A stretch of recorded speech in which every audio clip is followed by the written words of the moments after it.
할렐루야. 네, 반갑습니다. 하나님께서 기뻐하시는 이 예배의 자리에 나오신 우리 사랑하는 성도님들 주님 이름으로 환영하고 축복합니다. 할렐루야. 우리 사랑하는 성도님들, 우리 한 번도 빠짐없이 또 하나님께서 보시는 은혜 안에서 우리가 은혜와 평강을 누리는 그러한 복된 시간이 되기를 소원합니다. 우리가 가만히 생각해 보면요,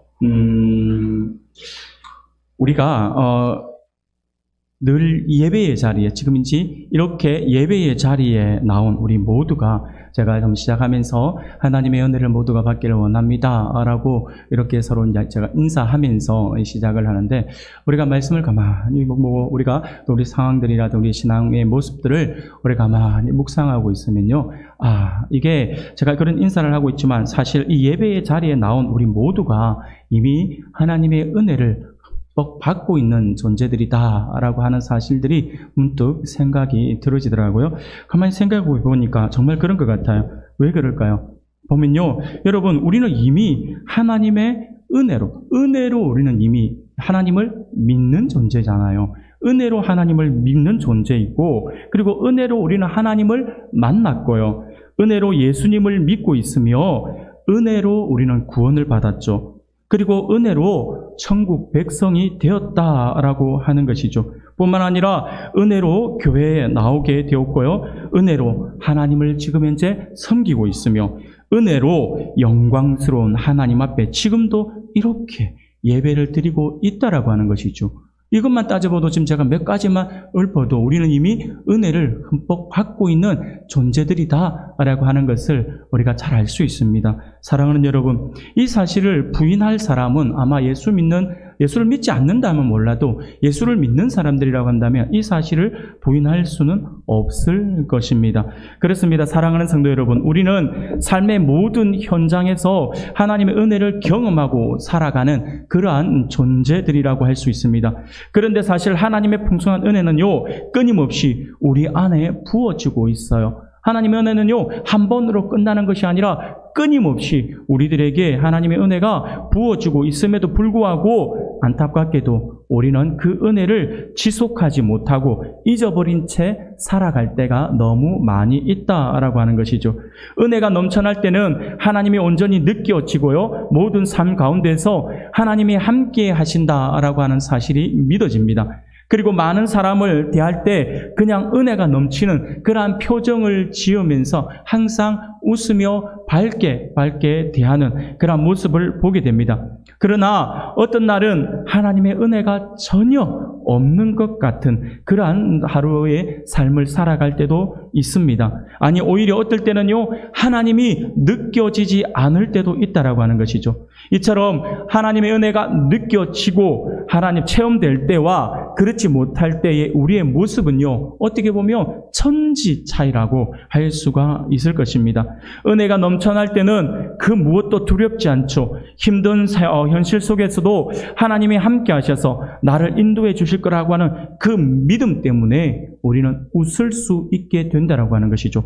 반대로 은혜가 느껴지지 않으면 어떻게 됩니까? 별일도 아님에도 불구하고 한없이 두려움에 빠지게 된다라고 하는 것입니다. 걱정 속에서 헤어나오지를 못하고 있는 것이죠. 사람과의 관계도 마찬가지입니다. 평소에는 그냥 웃을 수 있는 그러한 일임에도 불구하고 마음에 상처가 된다라고 하는 것이죠. 하나님의 은혜가 있을 때는 웃을 수 있는 이야기가 하나님의 은혜가 떨어지면 상처가 되어서 서로 앙금으로 남아있는 그런 모습들을 우리가 볼 수 있다라고 하는 것이죠. 이것이 우리의 연약한 모습이라고 할 수 있습니다. 사랑하는 여러분, 그런데 사실 우리가 따지고 보면요, 이 모든 것은 하나님의 은혜를 지속하며 사느냐 그러지 못하느냐에 달려있다라고 해도 과언이 아닐 것입니다. 그러므로 우리 하나님의 백성이 세상 속에 두려움 없이 담대히 살아갈 수 있는 방법은요, 날마다 하나님의 은혜 안에 우리가 푹 잠겨 살아가는 것이라고 할 수 있을 것입니다. 사랑하는 여러분, 그러면 이렇게 생각해 볼 수 있을 것 같아요. 우리가 날마다 하나님의 은혜를 지속하고 그 은혜에 푹 잠겨 살아갈 수 있는 방법은 없을까요? 이렇게 하고 싶은데 이렇게 할 수 있는 방법은 없을까라고 하는 생각을 해보게 된다라고 하는 것이죠. 사랑하는 여러분, 우리가 정말 하나님의 은혜에 날마다 푹 잠겨 살아갈 수 있는 방법이 없을까요?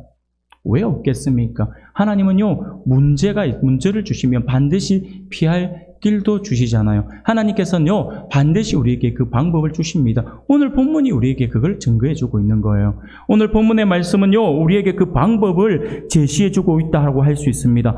본문에서 베드로 전서를 마무리하면서 이 편지를 받는, 이 베드로 전서를 받는 수신자들에게 마지막으로 권면하기를 너희는 이 은혜에 굳게 서라라고 이렇게 권면을 하고 있는 것을 보게 됩니다. 베드로가 이렇게 권면을 하면서 우리가 하나님의 은혜에 굳게 설 수 있는 방법 또한 오늘 본문에서 우리에게 제시해주고 있다라고 하는 것이죠. 그러므로 오늘 이 시간에는요, 오늘 본문의 말씀을 중심으로 하여서 우리가 날마다 하나님의 크신 은혜 안에 굳게 설 수 있는 그 방법이 무엇인지에 대해서 우리가 함께 살펴보면서 하나님의 은혜를 나누고자 합니다. 사랑하는 성도 여러분, 하나님의 은혜에 굳게 서기 위해 우리가 어떻게 해야 될까요? 첫 번째는요, 우리에게 베드로 사도가 이야기합니다. 겸손이라고요. 겸손해야 한다라고 말씀을 하고 있음을 보게 됩니다. 5절 말씀입니다. 5절 말씀을 우리가 한 목소리로 같이 한번 읽어보겠습니다. 같이 읽겠습니다. 시작. 젊은 자들아,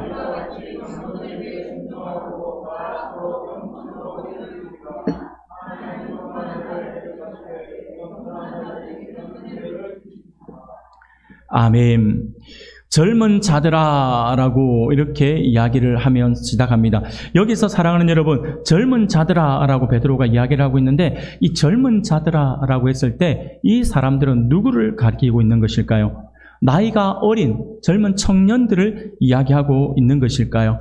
물론 전체적인 범주 안에서 보면 맞습니다. 이 젊은 자들에 해당하는 이 젊은 자들이라고 이야기했는데 이 젊은 자들에 해당하는 헬라어 원어를 우리가 살펴보면요, 네오테로스라고 하는 단어를 쓰는데 이 네오테로스라고 하는 이 단어에서 이 네오라고 하는 단어가 바로 새로운, 젊은, 신선한이라고 하는 의미를 가지고 있습니다. 영어로 하면요, new라고 하죠. 그 new가 바로 이 네오라고 하는 것이죠.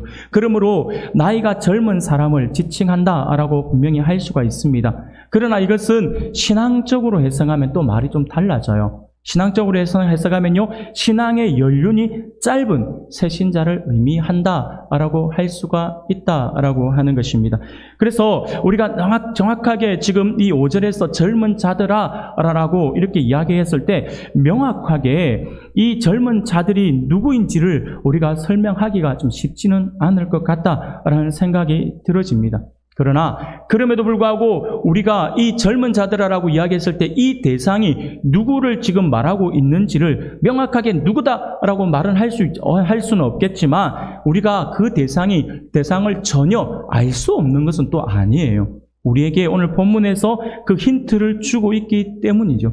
5절에서 그 힌트를 우리에게 주고 있습니다. 우리가 본문이 말하는 이 젊은 자들이 누구인가를 알기 위해서는요, 우리가 반드시 살펴보아야 할 단어가 이 5절 안에 들어 있습니다.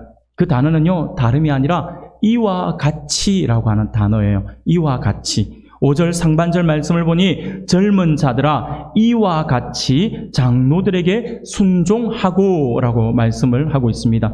여러분, 이 말씀을 이해하려면요, 그 앞에서 우리가 5장 1절에서부터 4절까지의 말씀에서 이야기하고 있는 이 앞의 말씀의 문맥을 우리가 좀 살펴보아야 합니다. 그래야지만 이와 같이라고 하는 그 의미와 그리고 이것을 지금 누구를 대상으로 이야기를 하고 있는지를 우리가 쉽게 알 수가 있습니다. 베드로는요, 베드로 전서 5장 1절부터 4절까지의 말씀을 통해서 지도자들, 즉 오늘날 장로들을 포함한 모든 사역자 되는 성도들에게 이렇게 권면을 하죠. 마지막에 주장하는 자세로 하지 말고 양무리의 본이 되라 라고 지난주에 우리가 말씀을 살펴보았죠. 앞서 우리는 주님께서 부활하시고 승천하시면서 이 땅에 주님의 몸인 교회를 남겨주셔서 주님의 사역을 이어가기를 원하셨다라고 말씀을 나누었습니다. 그리고 그 교회는, 주님의 몸인 그 교회는 바로 어느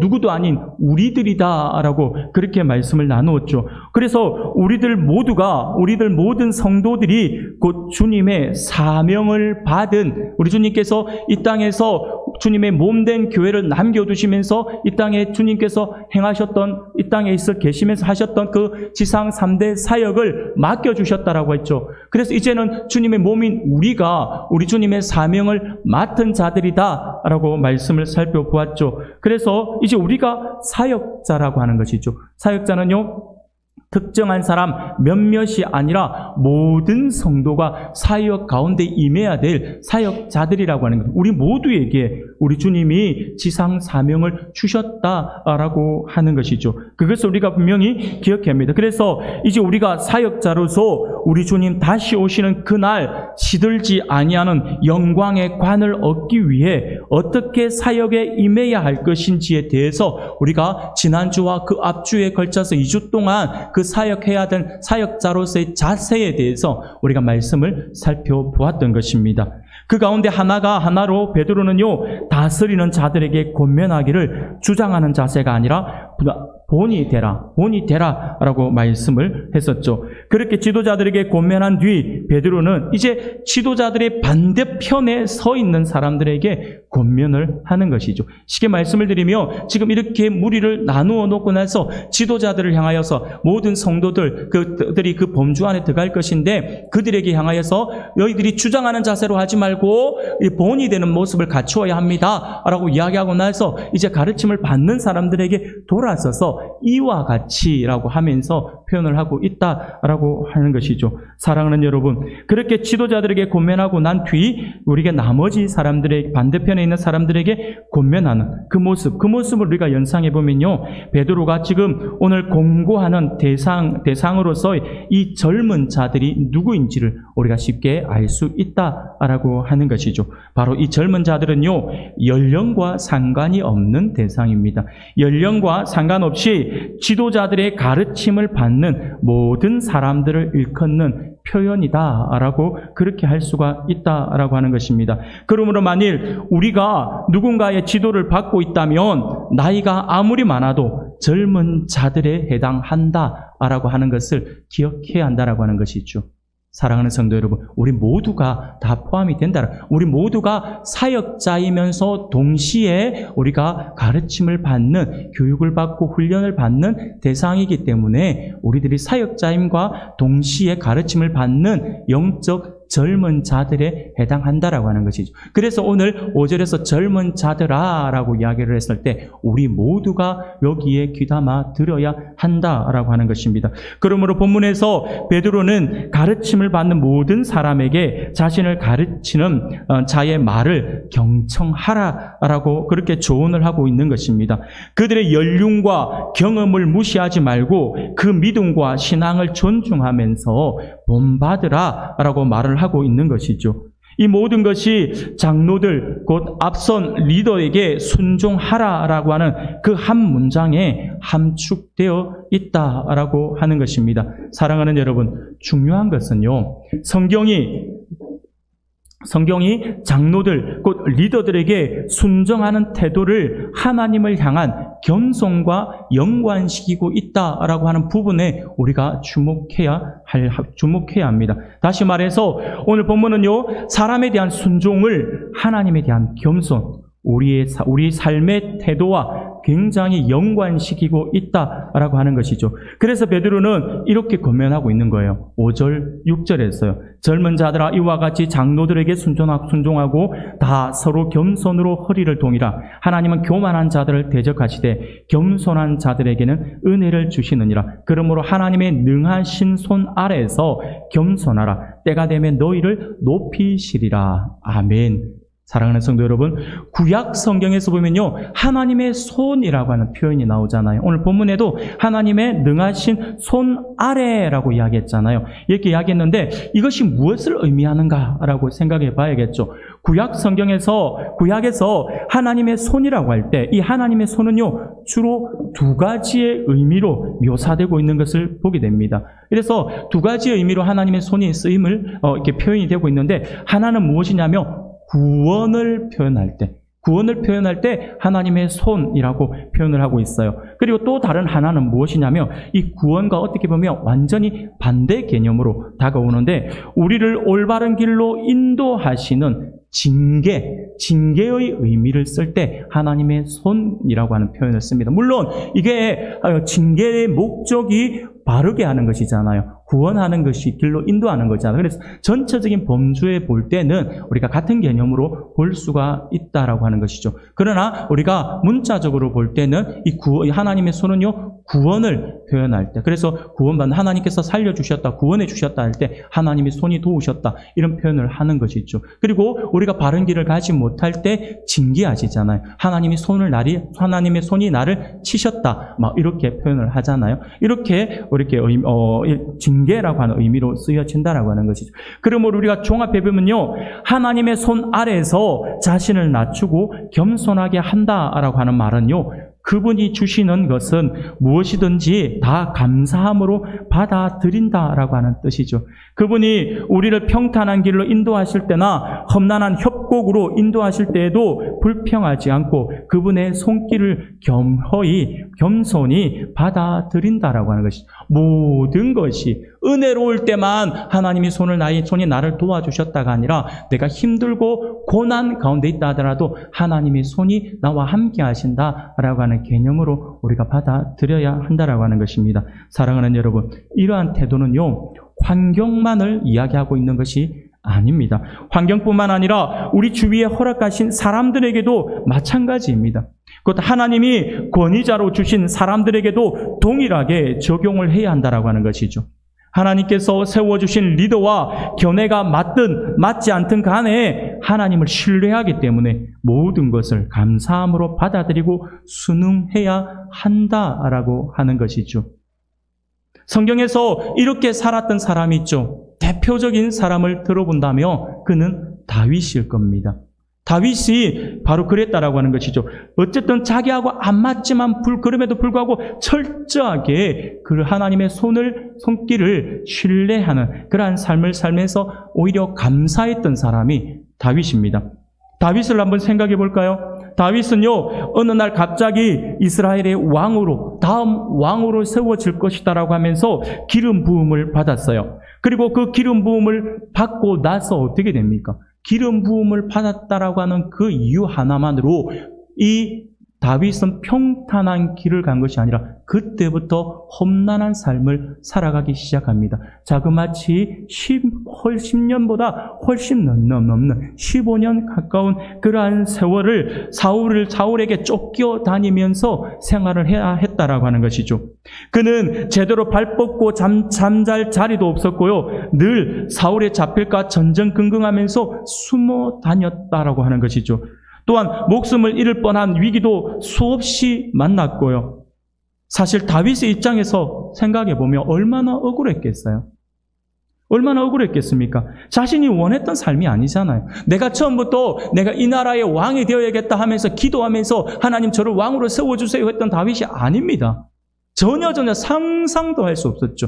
그냥 들에서 양이나 치던 목동에 불과했잖아요. 그런데 어느 날 갑자기 집에서 빨리 오란다라고 하는 소식을 듣고 집으로 막 달려갔더니 모든 형님들과 가족들이 집에서 빙글 둘러싸가지고 앉아있고, 그러고는 웬 할아버지 한 명이 딱 서있고, 그러더니 이 앞에서 무릎 꿇어 해가지고 무릎 꿇었더니 그 위에 기름을 부었다라고 하는 것이죠. 사무엘 선지자가 가족들이 둘러보는 가운데에서 그에게 기름을 부었다라고 하는 것이죠. 사랑하는 여러분, 그런데 현실적으로 한번 생각해 보면요, 현실적으로 볼 때 이게 기름 부음은요, 어떻게 보면 축복이거든요. 하나님의 기름 부음을 받았다라고 하는 것은 축복이에요. 그런데 다윗에게는 이게 축복으로 다가온 것이 아니라 이제 곧 고생의 시작이었다라고 하는 것이죠. 고난의 시작이었어요. 사울의 자리를 탐내지도 않았고 사울의 자리를 질투하지도 않았잖아요. 그저 그는요 최선을 다해서 사울 왕을 돕고자 했던 인물이었습니다. 선지자 사무엘이 자신의 머리에 기름을 붓고 난 이후에도 다윗은 여전히 들에서 양을 치면서 살았다라고 하는 거예요. 처음에는 이처럼 그는 언제나 주어진 상황에서 최선을 다하는 삶을 살았을 뿐입니다. 또한 다윗은 기름 부음을 받은 후 사울의 추격을 피해 도망 다니는 그 가운데에서도 사울을 죽일 수 있는 몇 번의 기회를, 완벽한 기회를 가졌음에도 불구하고 그는 원수를 죽이자라고 하는 부하들의 호소에도 불구하고 모든 요구를 묵살합니다. 전혀 듣지 않았죠. 사실 여러분 다윗의 입장에서 한번 생각해 보면요, 우리가 다윗의 입장이라고 한다면 얼마나 쉬운 길이에요. 지금 나를 죽이려고 막 달려드는 이 사람, 근데 내가 이제 죽일 수 있는 기회가 생겼어요. 그러면 내가 그 사람을 죽인다라고 해서 어떻게 보면 법적으로 보면 정당방위에 해당하는 거잖아요. 내가 살려고 하니까 어쩔 수 없는 거였잖아요. 그럼에도 불구하고 이게 다윗은요, 이 절호의 기회를 그는 외면합니다. 이유가 무엇이었어요? 이유가 무엇인지 우리가 잘 아시죠? 이유는요, 딱 하나였어요. 무엇이냐니까 바로 사울 왕이 하나님의 기름을 부은 자라였다는 거예요. 하나님께 기름 부음을 받은 사람이었다라고 하는 것이죠. 그래서 하나님의 기름 부음을 받은 자를 자신의 손으로 칠 수 없다라고 하는 것이 다윗이 가지고 있었던 그러한 마음이었어요. 그래서 사울을 건들지 않았다라고 하는 것이죠. 사랑하는 여러분, 우리가 이것을 조금 더 깊이 들여다보면 바로 다윗은요, 언제나 하나님의 손길을 인정하는 삶을 살았다라고 하는 것이죠. 겸손히 그것을 받아들였다라고 하는 거예요. 쉽게 말하면 내가 지금 사울 왕을 피해서 도망다니는 것도 결국 하나님의 뜻이었고, 그래서 내가 지금 이렇게 고생하고 10년이 훨씬 넘는 시간 동안 집에도 가지 못하고 바깥 들에서 생활하는 이 생활조차도 하나님의 손길이었다라고 하면서 겸손히 그 모든 상황을 받아들였다라고 하는 거죠. 원수가 지금 내 눈앞에서 죽일 수 있는 기회가 있었음에도 불구하고 그는 그를 손대지 않습니다. 왜? 이 모든 상황이 하나님께서 지금 나를 훈련하고 있는 하나님의 손길이니까 그것을 내가 거부할 수는 없다라고 하는 것이 이 다윗이 가졌던 마음이었다라고 하는 것이죠. 그만큼 철저하게 하나님의 손길을 의식하며 살았던 사람이 바로 이 다윗이었습니다. 뿐만 아니라 다윗은요, 통일 이스라엘의 왕이 되어서 돌아보니 어느 날 평안할 때 자신이 돌아보니 자신은 백향목 궁에서 거하고 있는데 하나님의 궤는 너무나도 초라하기 그지없는 곳에 있음을 보게 됩니다.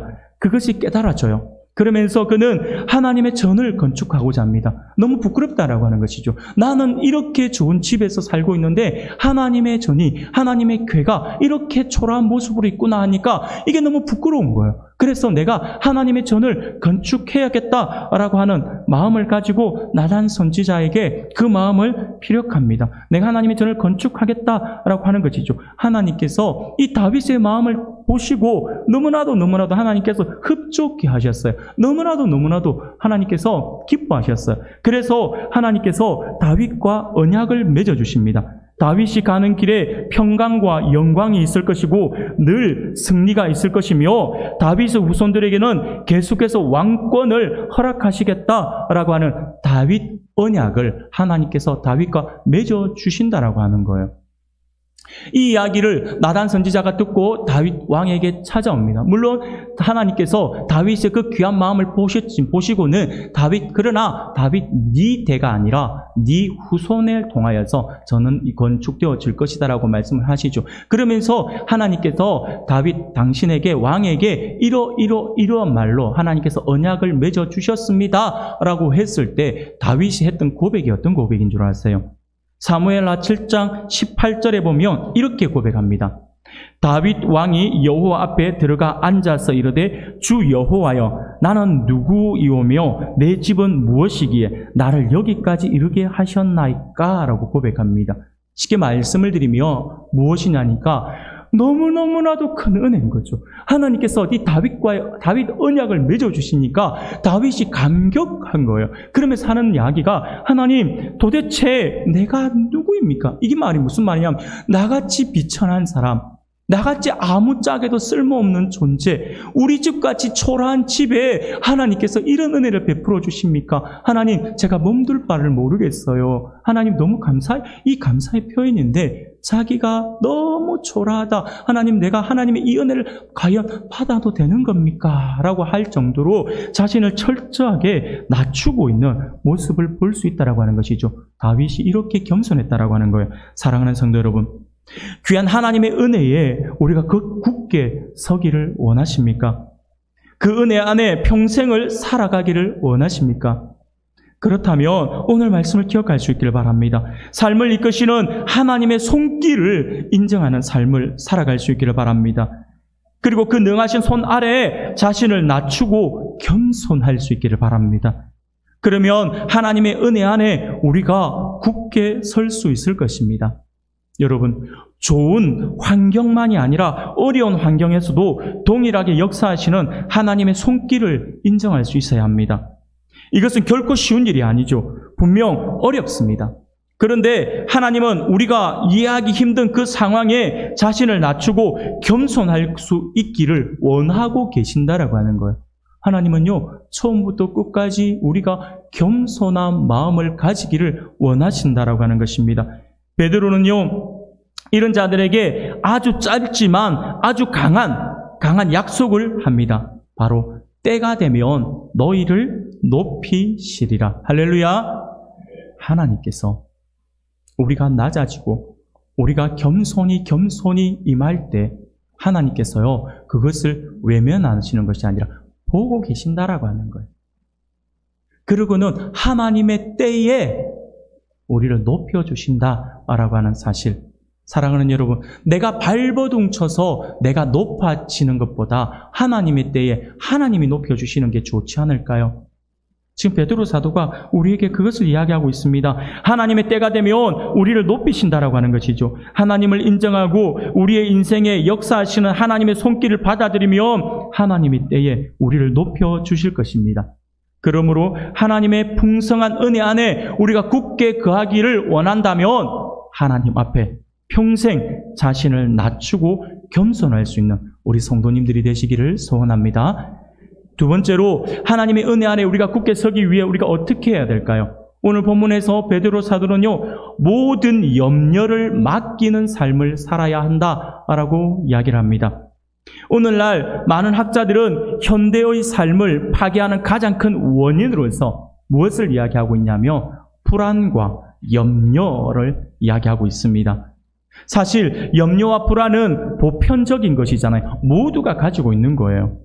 하지만 우리 현대인들은 과거 어느 시대보다 더 많은 염려와 불안을 품고 살아간다라고 할 수가 있습니다. 과거에 비하면 오늘날, 여러분, 과거에 우리가 가난하고 못 살 때 염려가 많았을까요? 오늘 우리 시대의 사람들이 살아가는 사람들이 우리가 더 염려가 많을까요? 지금이 훨씬 많아요. 지금이 훨씬 더 우리가 많은 염려를 하면서 살아가고 있습니다. 이유가 무엇입니까? 삶이 그만큼 다양하고 복잡해졌다라고 하는 것이죠. 과거의 삶을 우리가 한번 돌이켜 봅시다. 과거의 삶은요, 지금에 비해서 어떻게 보면 굉장히 단순했잖아요. 단순했어요. 때가 되면 씨를 뿌리고 김 메고 추수를 했죠. 이웃과 경제적 형편이 크게 다르지 않았어요. 아이들은 학교에 갔다 와서 친구들과 역시 함께 신나게 놀았잖아요. 밤이 되면 그냥 자면 되는 거고요. 과거에는 그랬다라고 모두가 다 똑같으니까요. 또 비슷비슷하니까 학원에 간다라고 가는 게 아니었어요. 똑같이 다니고 똑같이 학교에 가도 그 친구, 집에 와도 그 친구. 그래서 놀아도 늘 같이 놀았잖아요. 요즘에 아이들 동네에 보면 아이가 없는 게 아니에요. 물론 저출산이라서 아이가 예전에 비해서 작긴 작죠. 그러나 아이가 없는 게 아니라 아이들에게 시간이 없어요. 그거예요. 그렇기 때문에 우리가 뭐 예전에 비하면 얼마나 지금 아이들이 많은 고생을 하는지 모르겠어요. 여러분, 예전에는 정말 단순했잖아요. 자동차도 없었잖아요. 자동차 없으니 아이들 학교에 보내면서 뭐 차 조심하라 이런 걱정할 필요가 없다라고 하는 것이죠. 진학을 우리가 별로 신경 쓰지 않아도 되니 학원에 매달 필요도 없고요. 그러나 요즘은 어떻습니까? 얼마나 복잡합니까? 삶은 너무나도 복잡해요. 거기다가 어찌나 바쁜지 아무리 집중해도 늘 우리가 무엇인가 늘 잊고 있는 것 같아요. 열심히 살아도 뒤처져 있는 것 같기도 하고요. 온 힘을 다해 높은 자리에 올라가려고 발버둥 쳐서 올라가면 더 높은 자리가 보이는 것 같고요. 그래서 내가 뭔가 노력하지 않으면 항상 내가 처지는 것 같아요. 내가 늘 뒤처지는 것 같은 그런 느낌을 받는다라고 하는 것이죠. 그게 현대를 살아가고 있는, 이 무한 경쟁 시대를 살아가고 있는 현대인들의 고민이라고 할 수 있습니다. 사랑하는 여러분, 생각해 보세요. 편하게 살려고 발전을 시켰던 우리의 문명이잖아요. 근데 역설적이게도 문명이 발달하면 발달할수록 우리 현대인들은요, 더 많은 스트레스와 더 많은 염려 속으로 빠져 들어간다라고 하는 거예요. 편안하게 살려고 만들었던 문명이 우리를 더 힘들게 한다라고 하는 것이죠. 여러분 한번 생각해 보세요. 지금 예전에는요, 그냥 우리가 전화기가 처음 생겼을 때 전화는요, 그냥 오면 받고 걸고 싶을 때 걸고 막 그렇게 하잖아요.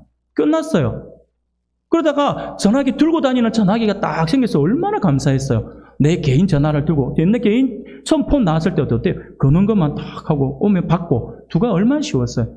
여러분 요즘 현대인들, 여러분 폰 다 들고 계시죠? 요즘 다 스마트폰 들고 계시잖아요. 여러분 스마트폰 가지고 전화기 걸기만 하고 받기만 하시는 분들은 전화기를 제대로 만지실 줄 모르는 분들이잖아요. 대부분 전화기 다 가지고 있기 요즘에 전화기 하나로 다 됩니다. 그렇죠. 여러분 예전에는요, 전화기 잊어버리면 값다 끝이에요. 근데는 지금은요, 잊어버리면 난리 납니다. 왜냐하면 그 안에 모든 정보가 들어있거든요. 예전에는 은행 가서 번호표 뽑아가지고 은행에서 그 업무를 받는데 지금은 그럴 필요 없잖아요. 폰 딱 끄집어 내가지고 성공했다? 얼마나 편해요. 요즘에 여러분들 식당 가서 결제할 때도 여러분들 돈 안 주고 받아요. 요즘 젊은 세대들은요. 코로나가 심해지면서 더 심해졌어요. 그래서 어떤 가게들은요, 계좌 이체하라고 번호 딱 있어요. 이렇게 계좌 넘버 있잖아요. 하면 보냈어요? 아, 입금 확인했습니다. 이런다니까요. 얼마나 편해. 그런데 여러분 편했잖아. 편한데 문제는 뭐냐면 이 전화기가 우리가 잘 못 쓸 때, 이 전화기 알려면 처음 전화기 사면, 그렇죠, 젊은 세대들이 바로바로 하지만, 이 전화기, 스마트폰을 경험하지 못한 사람들은 이거 연구하려면 며칠 동안 연구합니다. 그러고도 까먹어요. 어떤 때는 처음에 그랬잖아요, 여러분. 제 아이도 기억납니다. 우리 권사님들, 교회 권사님들 전화 받을 줄 몰라고, 이거 어떻게 받는 거고, 이거. 야, 전화 좀 받으려면 끊어진다. 근데 진짜로 이걸 못 해가지고, 이거 어찌 하는 거고, 이거. 막 이러잖아요. 웃으신 분들은 다 경험이 있는 줄 압니다. 예. 사랑하는 성도 여러분, 아내도 되는 염려, 아내도 되는 스트레스 얼마나 많이 받아요. 우리 현대로는 제가 전화기 한 예를 들어서 이야기했을 뿐이죠. 사랑하는 여러분, 혹시 마음에 이유도 모르는 염려가 있지는 않는지 한번 돌아봅시다. 성경은 염려에 대해서 우리한테 많은 말씀을 하고 있습니다. 성경이 우리에게 염려에 대해서 굉장히 많은 이야기들을 하고 있는데 그 이유가 뭐냐면 염려가 하나님을 향한 우리의 믿음과 연관이 있기 때문이다라고 할 수 있죠. 그러나 그리스도인들에게 염려는요, 결코 당연한 것이 아닙니다. 구원받은 많은 이방인들이라면 모를까, 구원받지 않은 이방인들이라고 하면 모를까, 구원받은 우리 하나님의 백성들에게는요, 이 염려라고 하는 것이 당연한 것일 수가 없습니다. 왜냐하면 염려는 살아계신 하나님을 신뢰하지 않는다라고 하는 의미가 되기 때문이죠. 우리가 하나님을 굳게 믿는다 하면서 우리가 염려 속에 빠져 있는 것은 나와 함께 하시는 하나님, 전지전능하신 하나님을 내가 신뢰하지 못한다라고 하는 표현이에요. 그래서 우리 주님도 마태복음 6장 31절과 32절에서 이렇게 말씀을 해요. 그러므로 염려하여 이르기를 무엇을 먹을까, 무엇을 마실까, 무엇을 입을까 하지 말라. 이는 다 이방인들이 구하는 것이라. 너희 하늘 아버지께서 이 모든 것이 너희에게 있어야 할 줄을 아시느니라 라고 말씀을 하시며 곧 염려가 이방인들의 것이다 라고 말씀을 하고 있죠. 세상 사람들은 염려하며 사는 것이 당연하지만 하나님을 믿는 우리들에게는요, 그것이 어울리지가 않아요. 또 염려는요, 불신앙일 뿐만 아니라 우리의 마음에 뿌려진 하나님의 말씀을 무력하게 만들어버립니다.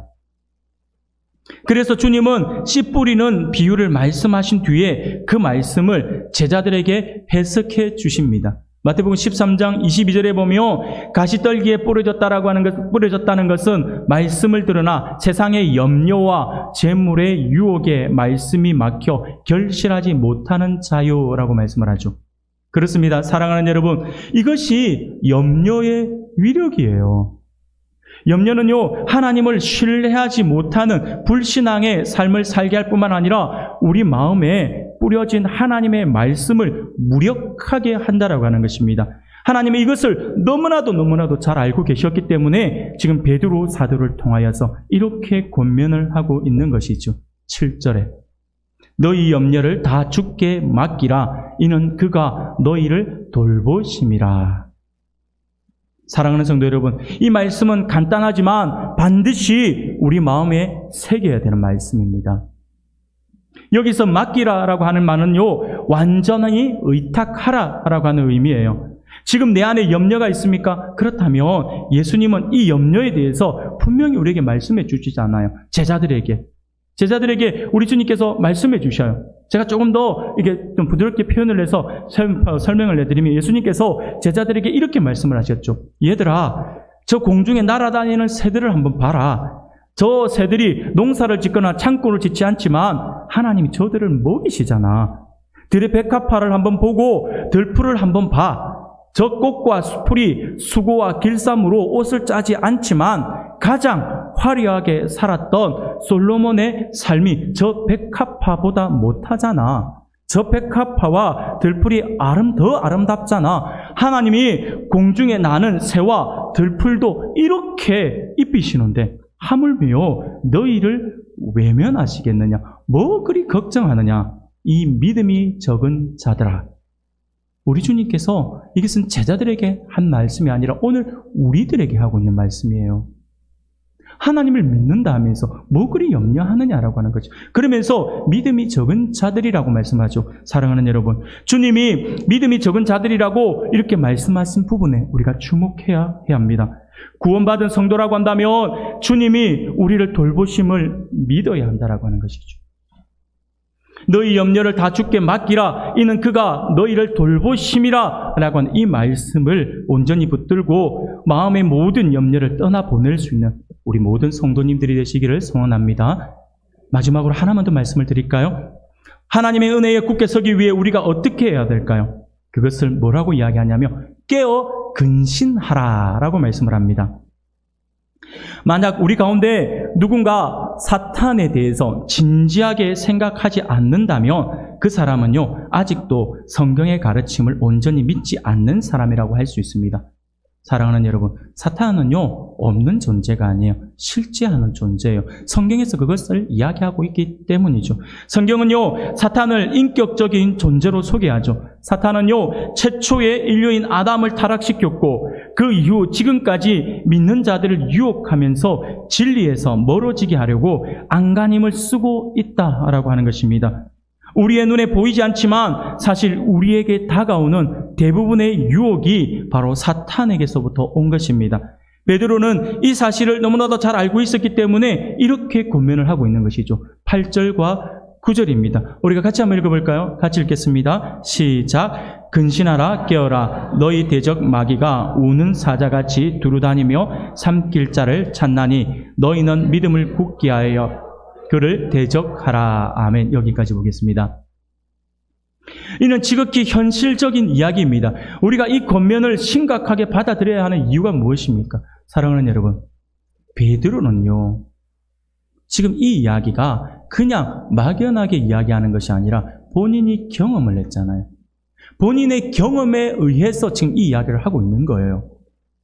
베드로는 이 권면을 하고 있는 베드로가 사탄의 유혹에 졌던 경험이 있지 않습니까? 그는 예수님의 수제자였습니다. 그럼에도 사탄의 유혹에 넘어갔죠. 최후의 만찬석상에서 예수님이 내가 십자가에 달릴 것이고 군병들이 오면 너희가 다 나를 버리고 도망갈 것이다 라고 말씀했을 때 베드로가 어떻게 했습니까? 베드로는요, 호언장담했습니다. 그는요, 뭐라고 이야기했습니까? 주님, 다른 제자들은 다 주님을 버릴지라도 저는 주님을 버리지 않을 것입니다. 저는 결단코 그러지 않을 것입니다. 저는 끝까지 주님을 따라가겠습니다. 주님을 위해 죽기까지 하겠습니다. 베드로가 했던 이야기예요. 얼마나 강력하게 절대로 저는 그런 일이 없어요 라고 호언장담했다라고 하는 것이죠. 그러나 주님이 그에게 말씀하셨죠. 네가 끝까지 나를 따라오겠다고? 오늘 밤 다 굴기 전에 너는 나를 3번 부인할 것이다 라고 말씀하시죠. 결국 어떻게 되었습니까? 우리 주님의 말씀처럼 그날 새벽 다 굴기 전 베드로는 주님을 3번이나 부인하는 충격적인 모습으로 사탄의 유혹에 넘어지고 말았다라고 하는 것을 우리가 너무나도 잘 알고 있지 않습니까? 사랑하는 성도 여러분, 베드로가 이 경험의 바탕이 되어서 그 이야기를 하고 있는 것이죠. 늘 기도의 자리에서, 우리 주님 기도하는 기도의 자리에서 그는 뭘 하고 있었습니까? 자고 있었어요. 변화산에서도 그랬고요. 겟세마네 동산에서도 그는 졸고 있었다라고 하는 것이. 그래서 베드로가 이야기하는 것이 바로 깨어 있으라고 이야기를 하고 있는 이유가 거기에 있다라고 하는 것이죠. 사랑하는 여러분, 그러므로 우리는 이 영적 전쟁에서 근신함으로 깨어 있어야 합니다. 이 말씀은 영적으로 잠을 자듯이 세상에 취해 세상에 가는 대로 떠내려가지 말고 파수꾼이 깨어 있듯이 늘 깨어 있어야 한다라고 하는 말씀입니다. 그러나 그럼에도 불구하고 우리가 감사한 것이 있어요. 그게 뭐냐면 이 전쟁에서 우리의 대장 되시는 우리 예수님은 결코 패하지 않으셨다라고 하는 것이죠. 우리 주님께서 승리하셨다라고 하는 것입니다. 우리 주님의 이 승리는요, 오늘 우리에게 어떻게 다가오냐면 바로 우리는 이미 우리의 승리는 예정되어 있는 것이다라고 하는, 주님이 승리했기 때문에 우리는 이겨놓고 싸우는 것과 같다라고 하는 거예요. 그런데 놀라운 것은 이겨놓고 싸우는 걸 뻔히 알면서도 우리는 염려하고 있다니까요. 고민하고 있다니까요. 여러분, 집에서 혹시 스포츠 경기 같은 거 재방송을 한번 보신 적 있나요? 재방송을 보시면 그 내용들을 모르고 있을 때는 흥미진진하게 봐. 이게 지금 라이브인지 아니면 재방송인지 이거 몰라, 모르고 막 보면 으아 이겨라 하면서 응원하잖아요. 근데 누군가 지나가면서 그거 우리 2대1로 이긴 건데? 이러면 어떻게 됩니까? 2대1로 이긴 건데 하면서도 막 긴장을 하면서 막 이렇게 하면서 보십니까? 안 보잖아요. 좀 이따 골 난데 그래 보세요. 김이 확 빠지잖아요. 그런데도 불구하고 우리는 그 모든 승리하고 있고 그 내용을 알고 있고 반드시 이긴다라고 하는 걸 알고 있으면서도 불구하고 우리는 염려한다니까요.